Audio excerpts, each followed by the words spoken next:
ಸಂಪುಟದ ಬಗ್ಗೆ ಸಿದ್ದರಾಮಯ್ಯಗೆ ಯಾವುದೇ ಬೇಸರ ಇಲ್ಲ. ಸಂಪುಟದಲ್ಲಿ ಯಾವುದೇ ಹಿರಿಯರನ್ನ ಕಡೆಗಣಿಸಿಲ್ಲ ಅಂತ ಬೀದರ್ನಲ್ಲಿ ಸಚಿವ ಯತೀಂದ್ರ ಸಿದ್ದರಾಮಯ್ಯ ಹೇಳಿಕೆ ಕೊಟ್ಟಿದ್ದಾರೆ.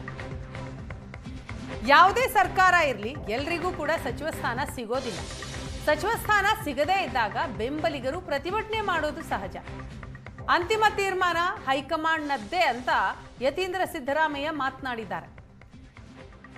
ನೋಡಿ, ಯಾವುದೇ ಒಂದು ಸರ್ಕಾರದಲ್ಲಿ ಯಾವಾಗಲಾದರೂ ಸಂಪುಟ ಪುನಾರಚನೆ ಆದಾಗ ಅಥವಾ ವಿಸ್ತರಣೆ ಆದಾಗ ಒಂದಷ್ಟು ಸಚಿವಾಕಾಂಕ್ಷಿಗಳಿಗೆ ಸಿಗೋದಿಲ್ಲ. ಆಗ ಅವ್ರ ಕಾರ್ಯಕರ್ತಗಳು, ಅವರ ಬೆಂಬಲಿಗರು ಯಾರಿರ್ತಾರೆ, ಒಂದಷ್ಟು ಪ್ರತಿಭಟನೆ ಮಾಡೋದೆಲ್ಲ ಆಗುತ್ತೆ. ಅದು ಸಹಜವಾದದ್ದು. ಬಟ್ ಅದನ್ನೇ ಅಂತಹ ದೊಡ್ಡ ವಿಷಯ ಏನಲ್ಲ. ಈಗ ನೋಡಿ, ನಾನು ಈಗಾಗಲೇ ಹೇಳಿದಾಗೆ ಸಂಪುಟ ಪುನಾರಚನೆ ಅಥವಾ ವಿಸ್ತರಣೆ ಮಾಡಿದಾಗ ಈ ರೀತಿ ಒಂದಷ್ಟು ಅಸಮಾಧಾನಗಳು ಎಲ್ಲ ಪಕ್ಷಗಳಲ್ಲೂ, ಎಲ್ಲ ಸರ್ಕಾರದಲ್ಲೂ, ಎಲ್ಲ ಸಮಯದಲ್ಲೂ ಕೂಡ ಆಗಿವೆ. ಆದರೆ ಅಂತಿಮ ತೀರ್ಮಾನ ತೆಗೆದುಕೊಳ್ಳೋದು ಹೈಕಮಾಂಡ್ ಅವರು. ಸೊ ಹೈಕಮಾಂಡ್ ಅವರು ಒಂದು ತೀರ್ಮಾನ ಮಾಡಿ ಒಂದಷ್ಟು ಜನನ ಸಚಿವರ ಮಾಡಬೇಕು ಅಂತ ಹೇಳಿ ತೀರ್ಮಾನ ಮಾಡಿದ ಮೇಲೆ ಅದನ್ನು ಈ ಪಕ್ಷದವರು ಒಪ್ಕೊಳ್ಬೇಕಾಗುತ್ತೆ. ಸೊ ಅದ್ರ ಬಗ್ಗೆ ಮತ್ತೆ ಇನ್ನೇನು ನಾನು ಕಾಮೆಂಟ್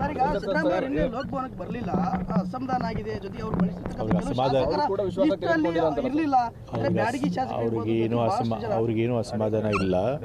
ಮತ್ತು ಯಾರ್ಯಾರು ಮಂತ್ರಿಗಳಾಗಿದ್ದರು ಅವರಲ್ಲಿ ಎಷ್ಟೊಂದು ಜನ ಬಂದು ತಂದೆಯವ್ರನ್ನ ಬಂದು ಭೇಟಿ ಮಾಡಿ ಶುಭಾಶಯಗಳು, ಅವತ್ತು ತಂದೆಯವ್ರ ಬರ್ತಡೇ ಕೂಡ ಆಯಿತು, ಹುಟ್ಟಿದಬ್ಬ ಕೂಡ ಆಯಿತು ನೆನ್ನೆ. ಸೊ ಹಾಗಾಗಿ ಬಂದು ಶುಭಾಶಯಗಳನ್ನು ಕೂಡ ತಿಳಿಸಿದರು. ತಂದೆಯವ್ರನ್ನೆಲ್ಲರಿಗೂ ಕೂಡ ಶುಭ ಹಾರೈಸಿದ್ದಾರೆ.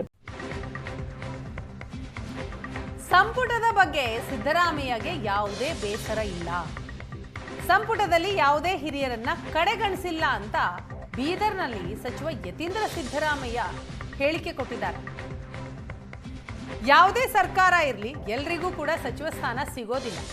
ಸಚಿವ ಸ್ಥಾನ ಸಿಗದೇ ಇದ್ದಾಗ ಬೆಂಬಲಿಗರು ಪ್ರತಿಭಟನೆ ಮಾಡೋದು ಸಹಜ. ಅಂತಿಮ ತೀರ್ಮಾನ ಹೈಕಮಾಂಡ್ನದ್ದೇ ಅಂತ ಯತೀಂದ್ರ ಸಿದ್ದರಾಮಯ್ಯ ಮಾತನಾಡಿದ್ದಾರೆ.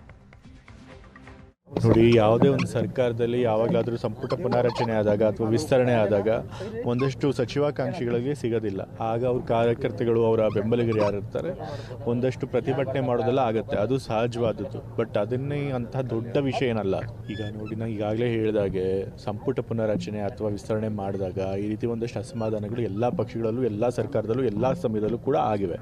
ಆದರೆ ಅಂತಿಮ ತೀರ್ಮಾನ ತೆಗೆದುಕೊಳ್ಳೋದು ಹೈಕಮಾಂಡ್ ಅವರು. ಸೊ ಹೈಕಮಾಂಡ್ ಅವರು ಒಂದು ತೀರ್ಮಾನ ಮಾಡಿ ಒಂದಷ್ಟು ಜನ ಸಚಿವರ ಮಾಡಬೇಕು ಅಂತ ಹೇಳಿ ತೀರ್ಮಾನ ಮಾಡಿದ ಮೇಲೆ ಅದನ್ನು ಈ ಪಕ್ಷದವರು ಒಪ್ಕೊಳ್ಬೇಕಾಗುತ್ತೆ. ಸೊ ಅದ್ರ ಬಗ್ಗೆ ಮತ್ತೆ ಇನ್ನೇನು ನಾನು ಕಾಮೆಂಟ್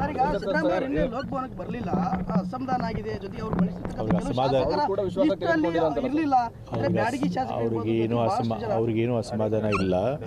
ಮತ್ತು ಯಾರ್ಯಾರು ಮಂತ್ರಿಗಳಾಗಿದ್ದರು ಅವರಲ್ಲಿ ಎಷ್ಟೊಂದು ಜನ ಬಂದು ತಂದೆಯವ್ರನ್ನ ಬಂದು ಭೇಟಿ ಮಾಡಿ ಶುಭಾಶಯಗಳು, ಅವತ್ತು ತಂದೆಯವ್ರ ಬರ್ತಡೇ ಕೂಡ ಆಯಿತು, ಹುಟ್ಟಿದಬ್ಬ ಕೂಡ ಆಯಿತು ನೆನ್ನೆ. ಸೊ ಹಾಗಾಗಿ ಬಂದು ಶುಭಾಶಯಗಳನ್ನು ಕೂಡ ತಿಳಿಸಿದರು. ತಂದೆಯವ್ರನ್ನೆಲ್ಲರಿಗೂ ಕೂಡ ಶುಭ ಹಾರೈಸಿದ್ದಾರೆ.